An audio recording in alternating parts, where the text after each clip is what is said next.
the case that Aaron was just telling you about very quickly that I argued back in 2004, when the coverage of that case came out in the Ottawa Citizen at the time, I was described as the young Ottawa lawyer who argued that case. And that's almost a decade ago. I don't get described like that anymore. But that's okay. A little age is, in this profession actually doesn't hurt.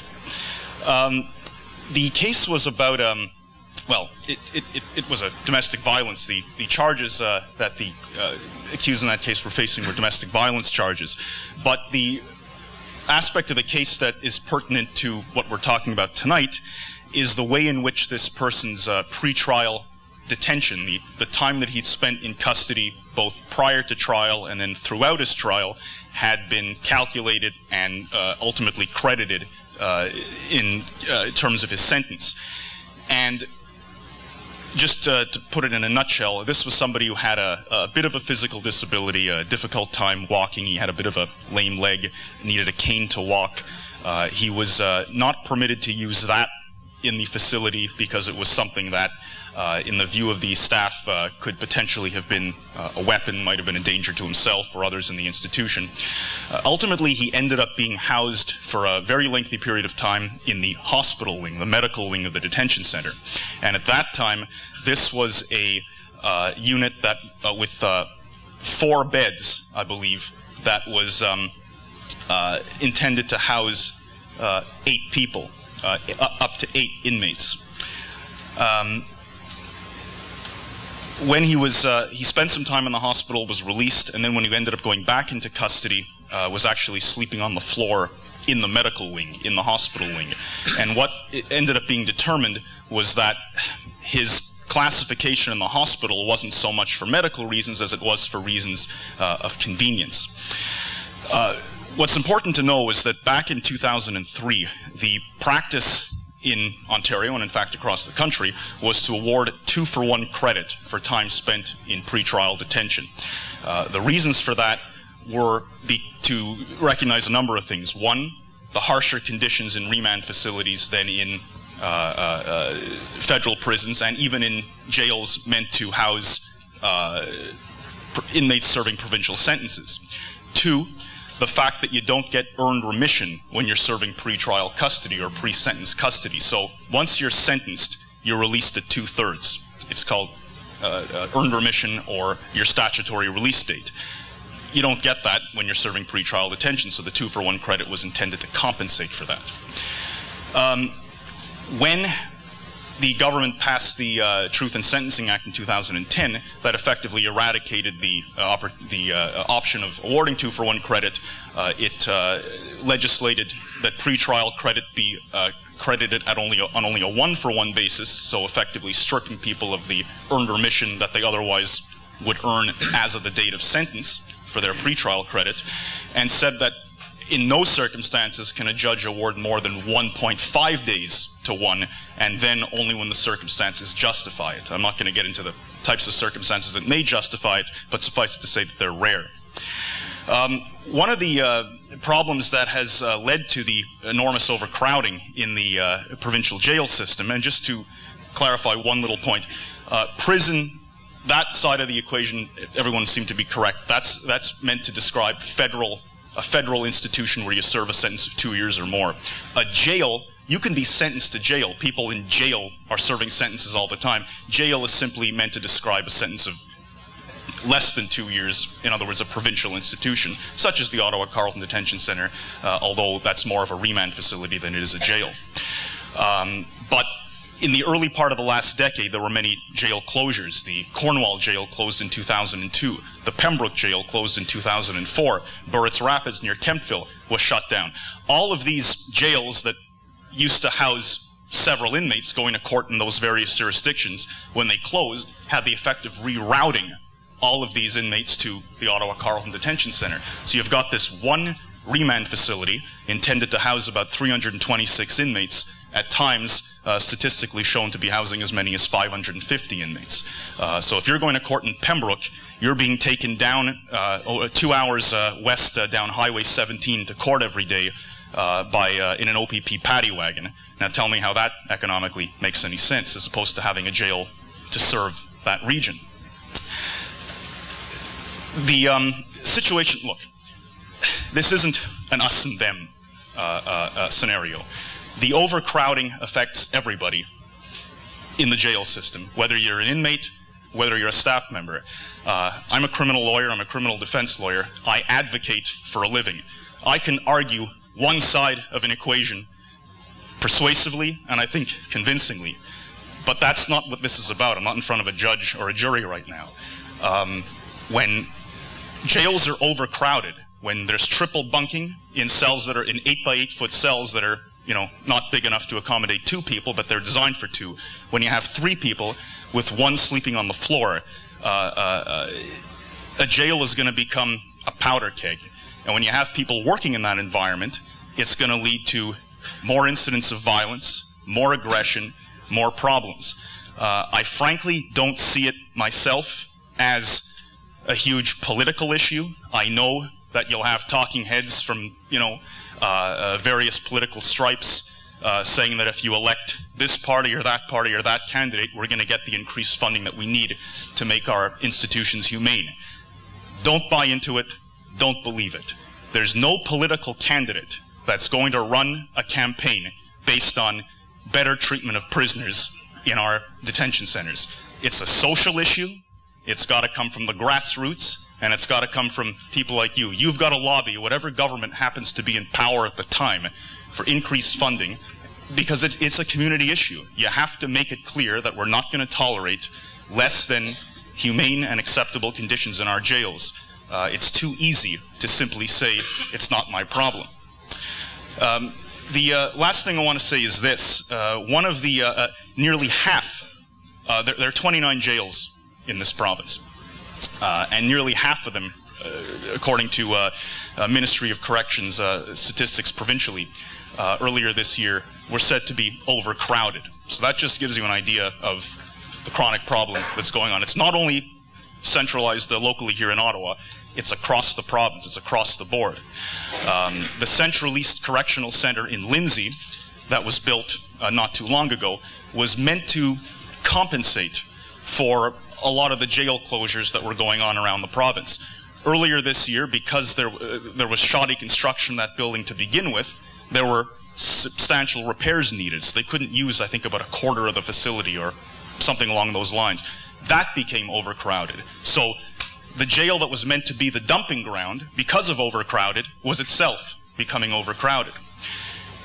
When Kingston Pen closed, you probably remember the outcries. Suddenly, inmates were shoved kicking and screaming onto airplanes, being flown out to other facilities, other penitentiaries across the country, because they could no longer obviously be in Kingston. This had the effect of taking away from their loved ones, their friends, their families, you know, to other provinces. Imagine somebody, as Aaron said, presumed innocent, serving pretrial custody, not found guilty of anything yet, 18 years old, 20 years old, parents, friends, loved ones, girlfriends, families, right here in Ottawa, being shipped off over 3 hours away to Lindsay, sometimes for 2-3 months or more, awaiting trial, still presumed innocent, can't meet their lawyer face-to-face, can't see their families face-to-face. There's a problem, and we as a community have to address it. Thank you. Initially, as well as my lawyers and the extradition judge thought I was charged with a crime that occurred more than 33 years ago in France. We were all wrong, because France later said I'm only wanted for questioning and I'm not charged. While I was at OCDC, I took notes, close to 200 pages, I think, enough to write a book about this facility. But one recurring theme in my experience was violence. And violence has many forms, but I will focus here on only one of these forms, and the physical violence. Violence against confined people by their guards is a socio-historical phenomenon that never ceases to exist, even in the so-called modern societies. It takes many forms, whether legal or illegal. Usually there are at least two parties involved in making this phenomenon possible, the oppressed and the oppressor. The OCDC situation fits with the legal case. To use the Weberian view here, I'm using some sociological terms maybe, this violence is a form of the state's legal oppression. The state, through its might, guards, SWAT teams, police, detectives, and other institutions, can use formal physical violence against jailed persons when rules are violated, like when an inmate defies the jail's formal rules. For example, however, proxy violence or informal violence is physical violence that is committed by inmates against other inmates, and this is the most dangerous kind of violence, I would call it, rather than by the state's lawful agents. Proxy violence is widespread in jails, but it is not visible to society and its institutions. The reason for this invisibility is that guards are not directly involved. Violence among inmates could not take place if it were not for the guards turning a blind eye to it. Cameras don't cover every area at OCDC. Tools to commit violence are many, actually, include razor blades stripped from shaving blades, sharp pencils, though we only used short pencils, but people attach them to extensions like a spoon, or ropes made from blanket threads, and hands and fits, and all sorts of tools inmates can find. Violence by inmates against inmates at OCDC is harmful to inmates, but it is also an effective tool that guards use to keep inmates in line. They don't have to attack them directly. So officially it does not exist, and it is rarely reported in the guards' official records. In practice, however, it occurs daily, sometimes more than 2-3 times a day in one single facility. The significance of this proxy violence is that it enables guards and their superiors to control inmates without getting blood on their hands, and with a minimum cost. Strong and muscular inmates will get a few privileges, such as controlling the TV remote, getting extra food, choosing to watch whatever they like when they want to watch TV, of what other inmates like to see. In return, these strong inmates can prey on weak inmates and steal their belongings, including food, canteen purchases, and in many instances, their medicines, which many inmates are fond of snorting. I don't know why. In short, the stratification of power takes a clear form inside OCDC. Yeah. The guards, or bosses, as we used to call every guard, like boss, not a guard, or their names. They are at the top. Strong inmates and their servants or assistants come second, and the common inmates come last. Guards try to always minimize their work by avoiding recording violent attacks. They often pretend not to see anything. The strongly enforced code of silence among inmates keeps violence invisible to outsiders, and it prevents anyone, including victims, from snitching against perpetrators. Everything looks clean after a session of violence. Volunteering inmates rush to clean any blood on the floor, and some of them even try to cover the scene of the action by blocking the guards' views of what is going on. The victim usually never admits the attack, and when asked by guards, he attributes the swollen face and blue eyes to to something else, like hitting a cell's iron bed by mistake. I have personally witnessed many violent incidents, and none was ever reported by an inmate. Only the obvious and large-scale attacks that involve 2 or more inmates fighting in an open space get the attention of the guards, who react by entering the cell areas in a large number or large numbers to subdue and control the parties involved in the fight and throw them into solitary confinement, sometimes for weeks.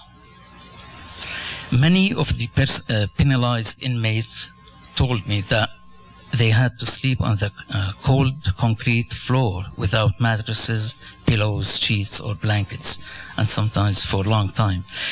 If razors are involved in an attack, then all inmates of the pod or range, depending on Shon, will be strip searched and cells will be ransacked by the guards while inmates are waiting outside their cells for a long time.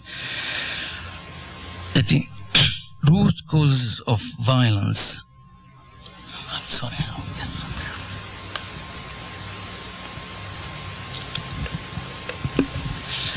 The root causes of violence lies in the structure of the OCDC and its practices. I can give few examples here, or causes. One is overcrowded cells, 3 instead of a maximum of 2 inmates in maybe 8 by 10 cell, 8 by 10 or less sometimes. Some of them are smaller. And as the lawyer mentioned earlier, that you have like 3 inmates, 1 on the floor, 2 on the bankers, and when you have inside the cell a sink and a toilet seat, and you can imagine how much space everybody would have. Very little, if any, recreational, educational, or innovative activities for the mostly economically poor inmates. They used to have some basketball places and other things. All these programs. Heavy punishment for any innovative practice, like if you do weightlifting, because people don't have any tools, they fill some, not plastic bags, plastic bags that we receive for milk, they fill it with water, and they put like 20 or so bags, and they try to do weightlifting. If they are caught, they go to the solitary confinement for weeks and weeks. Heavy...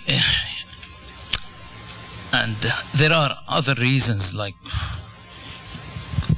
I will not mention here, but the immediate causes, I will talk about the everyday violence among inmates, are many, and they vary depending on many factors, such as the sort of the inmates, sometimes at a particular time and place.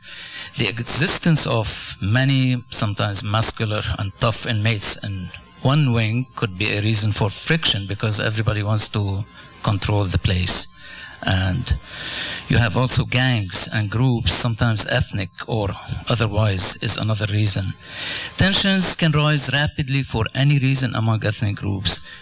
And that's why sometimes you see many pods consist of one particular ethnic group, and also this causes trouble because these people try to prey on other weaker groups.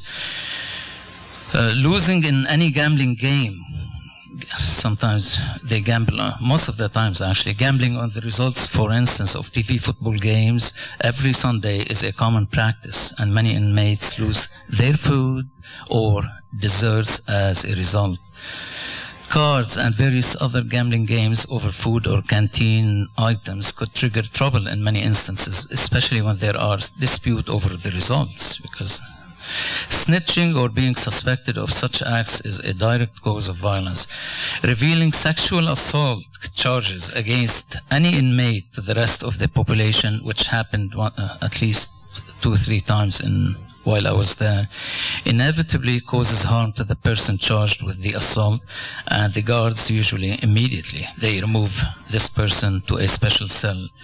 In short, inmates at OCDC who are mostly not convicted So maybe Aaron mentioned 75%, yet and awaiting trial suffer. The conditions at OCDC are worse than the conditions at prisons where convicted persons serve out their sentences.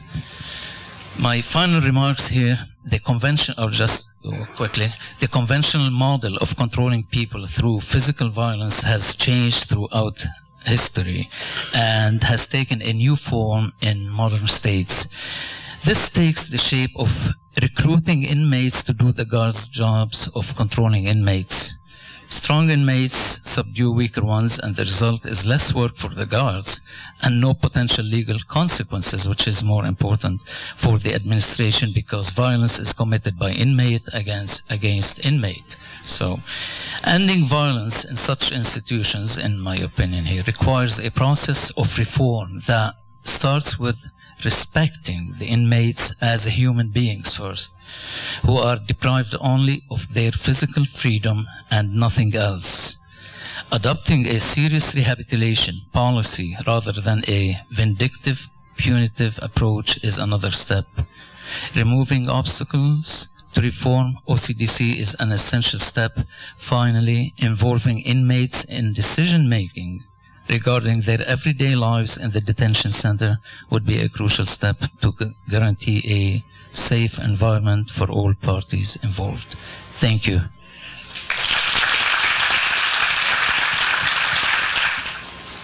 A little bit about the history and the origins of the regional detention centres. And let me start by saying this is going to be extremely simplistic because I want to keep it short and have time to hear from lots of other people. In 1972, the Ottawa jail on Nicholas Street was closed and the Ottawa-Carleton Regional Detention Centre was opened. What I'd like to emphasise is that this transition and that of the more general shift from old-style jails to regional detention centres across the province of Ontario in the early 1970s was originally part of a broader and progressive reform movement. I'm trying not to laugh, even though it's not funny. This reform movement sought to challenge the earlier focus on punishment and to replace it with a more humane vision that promoted rehabilitation, and within this, that facilitated inmates in increasing their sense of dignity and self-respect. In Canada, the origins of our prison system are often traced back to 1835 with the opening of Kingston Penitentiary. In the decades that followed, many federal penitentiaries and provincial and municipal jails were constructed. The Ottawa jail on Nicholas Street opened in 1862. While historically discourses about prisons in Canada often invoked the notion of reformation, in practice, punishment, including the often extensive use of corporal punishment, was the norm historically. Prisons were very bleak places. As well as the 1800s, seeing the emergence of prisons as a form of punishment, in many Western countries, the 1800s was also a period of the emergence of what's come to be known as the social science of criminology. And within this, there was a growing emphasis on the value of rehabilitation as a penal and correctional strategy. In Ontario, as in many Western jurisdictions, prisons and corrections more generally did not begin to feel the actual impact of rehabilitation until after the Second World War. In Ontario, an important date was 1946. In that year, the Department of Reform Institution was established as a standalone department, and this would later give reform-minded individuals a grip in seeking government funds and support for endeavours to transform and to humanise the prisons. According to Don Sinclair, who came to Canada, Ontario in the 1950s, during the 50s, inmates were treated as though they were less than human. Punishments were very harsh, the strap was still a common form of punishment.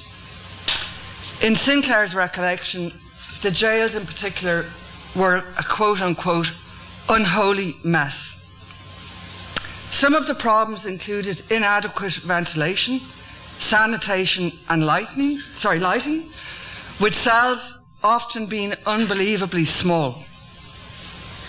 Some jails in the province were overcrowded, while others were hugely underutilised.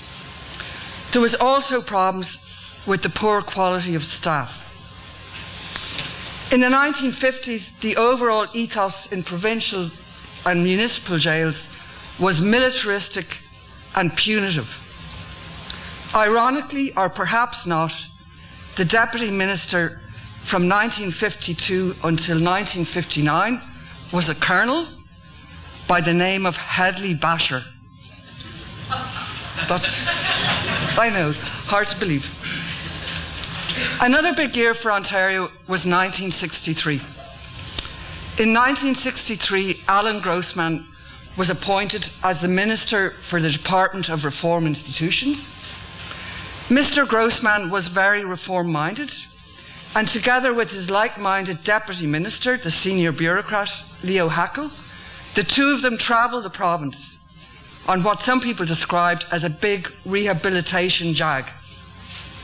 They hired therapeutic professionals, they discouraged corporal punishment, they provided mattresses for inmates, and they relaxed rules about male inmates having their heads shaved or their hair cut really short. The flavour of their mission can be sensed in the following quote from Grossman. Grossman said, quote, "Whenever I visited an institution, I tried to speak with as many inmates and staff as possible. On one visit, the inmates said they'd like to get some deodorant. That's one of the things that used to hit you right on the nostrils when you went into the institutions. Body odour. It was a surprise to me that they'd never had deodorant, and when I asked the officials why not, nobody could give me any reason. This was the sort of change you could not talk about in public. Can you picture the headlines? Government orders deodorant, so inmates will smell sweeter. The most important part of rehabilitation is self-respect. I ordered deodorant to be supplied, but not publicly announced." Grossman's time as the Minister for Reform Institutions, 1962 approximately to 1971, was characterised by the breadth of his vision. In 1968, a new Correctional Services Act was passed that consolidated 18 previous pieces of legislation into one. One of the innovative parts of the Act was the introduction of the Temporary Absence Programme, which permitted inmates to get out of the prison for employment, educational, medical, humanitarian or rehabilitation reasons. In fact, by the end of the 70s, on any given day, about 20% of the inmate population were coming and going on temporary absence programs. Another central part of Grossman's mission was to replace the old jails with modern regional detention centres. Grossman said that these detention centres would include therapeutic programs, staff training, treatment personnel and work programs. In short, the emphasis was to be on rehabilitation, coupled with community-oriented programming. Meanwhile, recognising that a province-wide shift from the old jails to the newly constructed regional detention centres would take over a decade, in 1968, Grossman stated that jails were now to be rehabilitation units and that rehabilitation officers would be provided and treatment would become an important part of jail programmes. Governors were advised to rethink their roles. Grossman's idealistic aspirations were evident in his speech when the first regional detention centre opened in 1971. According to Grossman, he said, I quote, "The days of locking offenders completely away from society, of building walls around correctional institutions to keep the prisoner in and the public out are gradually fading away." Grossman further remarked that the regional detention centres were opening, quote, "broad horizons for the introduction of intelligent and humane methods of meeting the needs of those who enter this door," end quote. On a further note, I'd like to draw your attention to the fact that when regional detention centres were originally being planned in the mid to late 1960s, the intention was for them to have a maximum capacity of 200 inmates.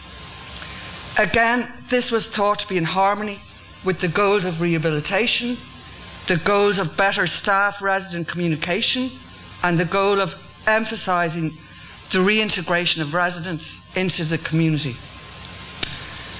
With the Ottawa-Carleton Detention Centre, as we've heard, currently having close to 600 inmates, clearly Grossman's vision did not come to fruition. I'd like to conclude this with a few words from that wonderful woman, Vivian Stern, in England, but who's very involved in penal reform internationally. Vivian has said, "It's time to look again at the institution of the prison. An institution designed or devised for the needs of the 18th and 19th century and carried on throughout the 20th century with only minor changes needs to be reviewed for the 21st century." Thank you.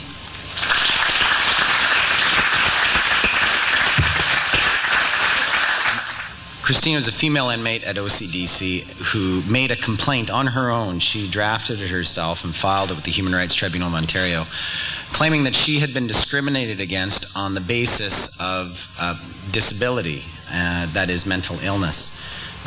She was in her early 40s, or is in her early 40s, and had spent much of her adult life in and out of prison, OCDC. First diagnosed with serious mental illness in her late teens, spending time in a psychiatric hospital, and then throughout the rest of her life, living close to the margins, being involved in petty crimes, shoplifting, fraud, mischief, stuff like that, primarily to feed her addictions, because so often mental illness and substance abuse go together. One follows the other, unfortunately. But she experienced something in her last period of incarceration that was a little bit different, although it does happen, we know, to many other inmates, and that is the use of solitary confinement. And as some of you are probably aware, there are these little special cells that they keep in prisons, most often to punish inmates for misbehaving, acting out, maybe assaulting someone, swearing at a guard, whatever. But it has been gradually recognized over time that the use of solitary confinement, the use of these very, very small cells where you're cut off from any kind of external stimulation. You're often the places they don't have a window. You just have a tiny little slot where your meals come in, and you have almost no human contact except with the guards, and guess what? That's not very empathetic. Over the years, over the decades, it's come to be recognized that solitary confinement can be extremely psychologically destructive on any person. But when it's used for someone who is already mentally ill, it can have particularly profound negative effects. And the way it's used in prisons is this. In the 1990s, there was a Royal Commission in Canada run by former Supreme Court of Canada Justice Louise Arbour, dealing with women in the Kingston Penitentiary, but it made many findings and recommendations that have been used in prisons across the country. And one of those main recommendations had to do with the use of solitary confinement. And based on all of the experts who testified, Justice Arbour concluded that solitary confinement should be used for a maximum of 30 days in a calendar year. Maximum of 30 days because of the serious and profound effects it has on individual psychological integrity. Well, that was accepted, and we started seeing changes across the country and in the federal penitentiary system with this maximum of 30 days. And in fact, it is a maximum in Ontario, but with one exception. It's maximum for disciplinary segregation. But they also have a category of administrative segregation. And for administrative segregation, there is no time limit. There is no time limit. So when 30 days is recognized as the absolute utmost, and beyond that, it starts to be regarded by many experts as cruel and unusual treatment or punishment, contrary to the Charter of Rights, contrary to international law, contrary to our most basic standards of humane treatment. But with administrative segregation, they can leave you in there indefinitely. And what is administrative segregation? Well, it has to do with if it's for the security of the person or the facility or for health reasons. And what does that mean if you're mentally ill? Well, if you're mentally ill and you're behaving unpredictably or erratically in some way, you can quickly become categorized as requiring administrative segregation. Well, guess what? Those are, I'm describing symptoms of mental illness in many cases.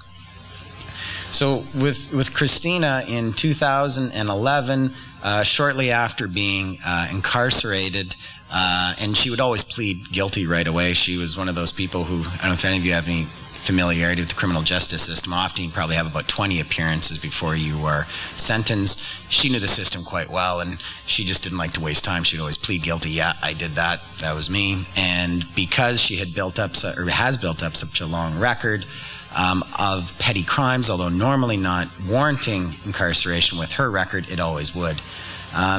She was a little bit more anxious this time, though, because she's been diagnosed with cancer, stage 4 cancer, and was acting out a bit more when she went in this time to OCDC, and they put her in solitary confinement. And she spent over 200 days in solitary confinement. And the longer she was there, the more she was acting out, the more she was doing anything that she could to get attention. But unfortunately, her behaviors were such that it made them less likely to want to release her. And it becomes a terrible incentive. They say, well, you have to start behaving well if we're going to let you out. But being left in solitary confinement destroys it starts destroying your mind. And so that case was all about the excessive use of solitary confinement, particularly with respect to people with mental illness. We actually also had another ground of discrimination there on the basis of gender or sex, because in Ontario there's actually quite a progressive institution in Brockville called the St. Lawrence Valley Institution that is a jail technically, but it's also a hospital. It's under provincial legislation, it is certified or designated as both a jail and a hospital, a psychiatric facility, and it provides mental health services and treatment to offenders who are identified or diagnosed as having mental illness, and the guards are only on the outside. When you get inside, it's just medical staff, nurses and psychiatrists. But the one other unique feature of St. Lawrence Valley is it's just for men. There's no comparable facility for women. So we had both of those things going for us. The things that happened to Christina when she was in detention was really quite despicable. It was very clear from all the records and notes that we saw that the guards were very aware that she was mentally ill, obviously. And so was the institution itself, because under regulations that are now in place in Ontario following the Arbour Commission, there has to be a 5-day review. If you're in solitary confinement, every 5 days, the warden has to consider your situation and write a note about whether and why you should continue in detention. And after every 30 days, has to write a report to the minister. And those reports, when we saw them in our case, just had 2 words: mental health, mental health, mental health. And throughout that 200 days, reporting that every 30 days to the minister, mental health didn't make any difference. Throughout 200 days, Christina saw a psychiatrist about 4 times. 4 times for someone who's not only profoundly mentally ill, but was becoming more and more sick right before their eyes. So when she was finally released, she filed some access to information requests, because here's the thing. There aren't many complaints, and there aren't many cases, and I'm sure Jason can sympathize with this, is that the reason there's hardly any cases is that this is a very vulnerable population. You know, very difficult for them to, you know, maintain, you know, the fortitude to follow through on a complaint. Difficult for them to find counsel to represent them. They're vulnerable in every way. And, you know, this was a unique case of someone who, notwithstanding her illnesses, had a period of sobriety, is quite bright herself, and had a supportive family, which can be very difficult sometimes if someone has a long history of involvement in the criminal justice system and serious mental illness, as our client had. Anyway, so we went through with the case. We got closer and closer to hearing, in the ministry, when they saw the nature of our case, they became more and more nervous. It went fast. We were lucky we got a fast hearing, and even their own expert, they got an expert report, and even their expert, if they had more time, they would have found another expert, I'm sure, because even about half of his report agreed with our guy and said, yeah, I took a look at that cell and it was terrible.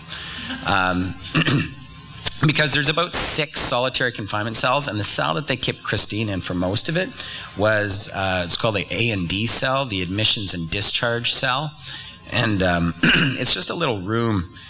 It's probably not much bigger than this table, maybe that and a half. It's 6 by 5 feet. And normally it's just used for when people are being admitted to OCDC, and, you know, maybe there's a bit too many people at the, you know, in the area at the time, or someone's acting out just right there. They put you in the little A&D cell for a little while they process other people, and then they normally take you out. Well, in her case, one time there was an incident in A&D when they were taking her for a hospital visit, and they just put her in this cell and they left her there. That one was about 70 days. And as I say, it was 6 feet by 5 feet. With just a little mattress on the floor, toilet, obviously, everything in there, and those are the conditions that she lived in. So, and no window, because some of the other ones, they do have natural light. They know you're supposed to have natural light. That one had no natural light, and she wasn't allowed for her 1 hour out. Some of them, you're supposed to get at least 1 hour out on your own. She wouldn't get that.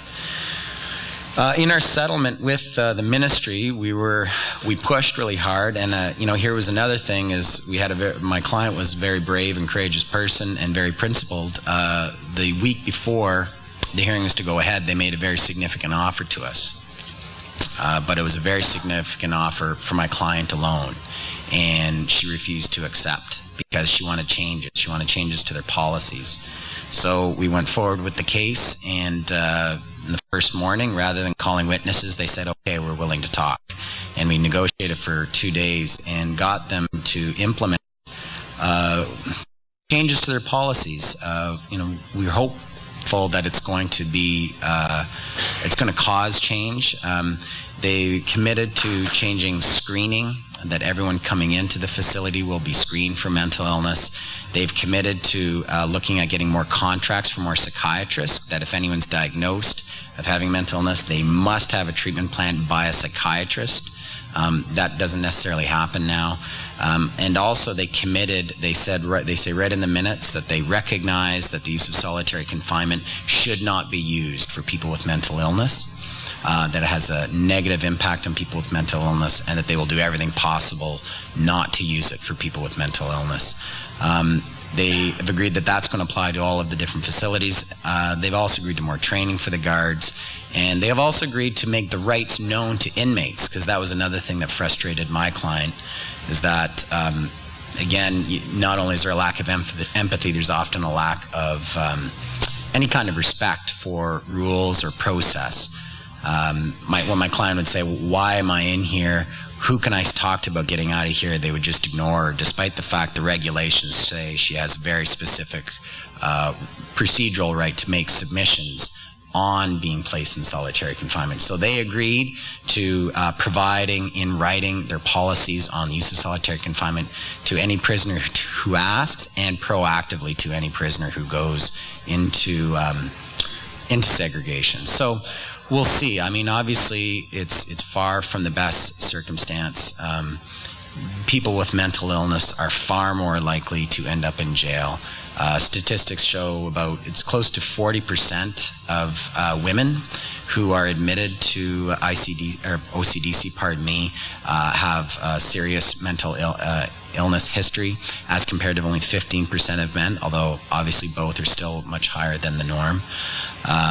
And they're simply not getting anything remotely like the treatment that they deserve, because in most cases that's what's led to them being imprisoned. I mean, we could all, I'm sure there's all kinds of classes about the criminalization of mental illness and so forth. But in any event, I was here to tell you just a bit about solitary confinement and mental illness, the excessive use of solitary confinement. And if you ever hear about those issues, no, it's a horrible thing.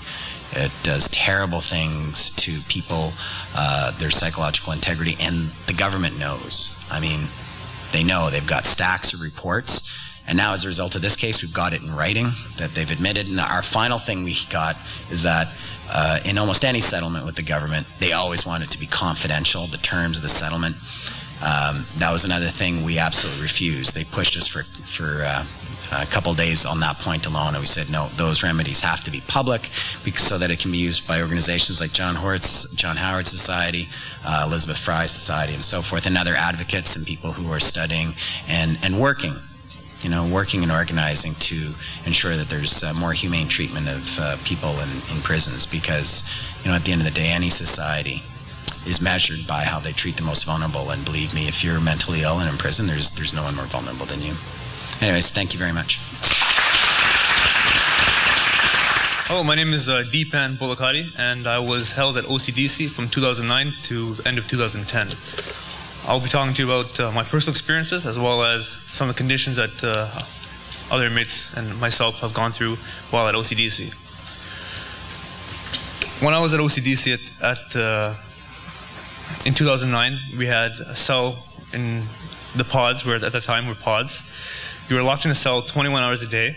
Between the 3 hours that you were released from your cell, between an hour and a half or that straight 3 hours, you had the option to have visits, go to yard, or use the phone. On the side note, there was a desk right outside the window. Like, there's pods here and there's a window outside. So guards would have here's a desk, they'll sit right outside waiting for something to happen. They're well aware that they're causing tensions, but yet they incite it. They're well aware there's going to be a riot, not necessarily a riot, but altercation over the phone, altercation over the shower, altercation over the newspaper. They well know, they know this is going to happen, yet they don't do nothing about it. I personally got into an altercation over a newspaper, and then I was dragged out of the pod, put on the side, where the guard approached me and asked me what's going on. I refused to say anything to him. So at this point, he held me against the wall, choked me, and asked me again. Keep in mind that at this time, there's 5 other guards around me. So if I resist or do anything, I'm basically going to get beat up. So you don't do nothing. Then you get put on the side, and they take you to the hole. I was in the hole for 30 days. And let me tell you, the whole time is quite different than being on the pod. You're in the hole, you got to bang on the door to get toilet paper. You're lucky if you even get a toothbrush. You hear other inmates screaming and yelling. There's a medical range right across from there. The shower aspect is different. You get a shower every couple of days. They give you a phone. I don't remember exactly what cell I was in, but I was in a corner cell. Here's like an L. I was in the corner cell right here. And I asked for the phone. They gave me the phone. When you take the phone through the hatch on the bottom, the phone shocks you because they don't ground it properly, or the dolly is not there. So, and then they laugh. They shock you again, you laugh. Eventually, you make sure that you put your hand over the wire where the little latch comes down, and then use the phone. You got to punch through the phone as well. Now, in 2010, they changed from pods to wings. Wings are quite different. Now you have 3 people to a cell. You literally have 5 feet from your door to the next desk, and then right down and straight is just desks and 4 TVs. you have 5 feet with what, almost 30 plus inmates in that cell, in that range, going straight down. You get yard. If you get yard, you may get yard once every day, or you may get yard once every week. You may not get yard at all for that week. Soap comes in. Soap bars, this kind of soap.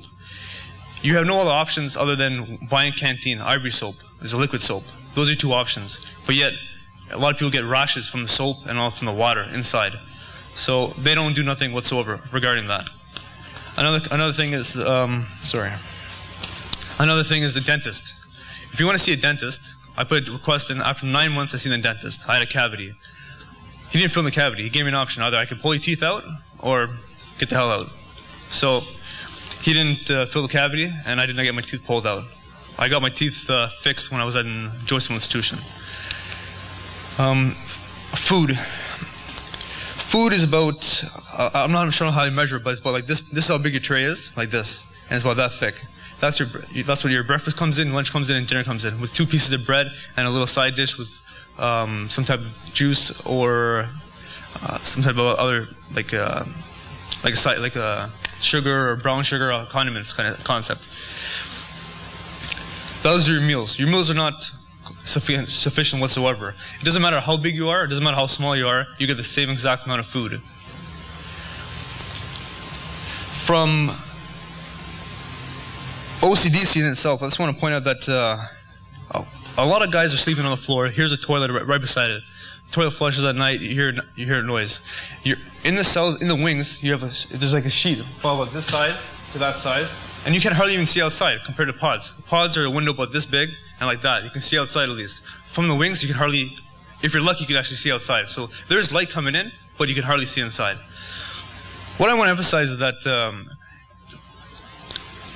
OCDC is a very unique jail in itself, because the way that they treat you is like, they treat you like a dog, essentially. You're not a human. The guards don't treat you like a human. They treat you like either like a pet or like you're like a piece of garbage. You're like a second-class citizen. Get the hell out. They don't care whatsoever. Me personally, my personal opinion, at OCDC was the worst jail I've been to. I've been to OCDC, I've been to Penetang, Lindsay, because they transfer you out when they need more guys coming into OCDC. And if you're waiting for trial, they ship you out and then bring you back in. And also was at Toronto West Detention from Immigration Matters. For the provincial aspect, OCDC is the worst jail and the most violent jail I've been in for the provincial aspect, with the guards, how the guards treat you. On that, that's pretty much all I want to say at this point. Thank you.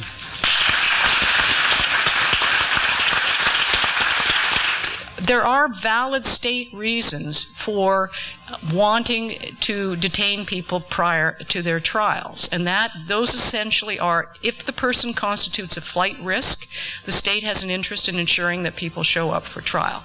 If the person is likely to interfere with the administration of justice by threatening witnesses or commit other offenses, then there may be a reason to detain them. But there can be conditions imposed on release which allow those people to not be a flight risk and to reduce the likelihood that they are going to interfere with the administration of justice. The important thing is getting their day in court so that they're tried in a fair process. And other people who are needed to show up for court in the administration of justice, for administration of justice reasons, are not necessarily detained in jails. If you need to sequester a jury, for example, for the reason of administration of justice, you're denying them their liberties of going home, but they're going to be in a hotel. There's nothing that necessarily indicates that our justice objectives are served by subjecting them to crowded, violent remand centers. There are other ways to achieve this. I was quite pleased that the Minister of Justice, Peter MacKay, has indicated that he's prepared to review the criminal code provisions, which really set the framework for when people are subjected to pretrial detention. One of the real problems that has contributed to the crowding and the numbers in there's lots of reasons, but one of them is that a lot of unnecessary standard conditions are being imposed that people have difficulty respecting for extended periods of time. I used to come from the area of youth justice, and young people, if you give them curfews, the likelihood that they're always going to be home at 10 o'clock to respect that curfew is not necessarily high. But if their offenses, their alleged offenses, were breaking and entering at 3 or 4 in the afternoon, which I got to tell you is the peak period for adolescent break and enters, what's so important with having a curfew at 9 o'clock? So it's very important that the conditions are relevant to what the perceived offense is and are connected with keeping people, respecting the justice objectives in allowing people to be released. There's also the possibility of having a lot more bail programs, and I'm pleased that John Howard's are offering bail alternative programs which allow people to be in the communities awaiting their trials to a greater extent than behind bars in the remand centers. But there are many, many things that can be done to improve the circumstances, and I am, as a charity, we're limited in our advocacy role to 10% of our time, but I would like to use part of my 10% right now, to say this has got to stop, and we really need to dig deep and push hard to have a much better pretrial detention and pretrial release regime that achieves all of our justice objectives and doesn't subject people, regardless of whether they're going to be found guilty at the end of the day, to cruel and unusual and harsh circumstances that are unbecoming our sense of morality. So I'm also very pleased that as part of these reports that have been coming out, there is the opportunity for there to be community members visiting these centers, particularly the Ottawa Detention Centre. And I really hope that those who have had experience with the Ottawa Detention Centres tell people what to look for, because it isn't always easy when citizens go into remand centers to know what they should be looking for in terms of knowing where the areas of abuse are. So if it's guards setting up circumstances in relation to telephones, people need to know that. They need to know what specifically the areas of rub might be, and we need to have a really strong, well-prepared group of citizens who are prepared to go behind the bars in those remand centers and report boldly on what they find there. And that will be the roots, that'll be the seeds of change, together with all of us working together on this important initiative. Thanks very much.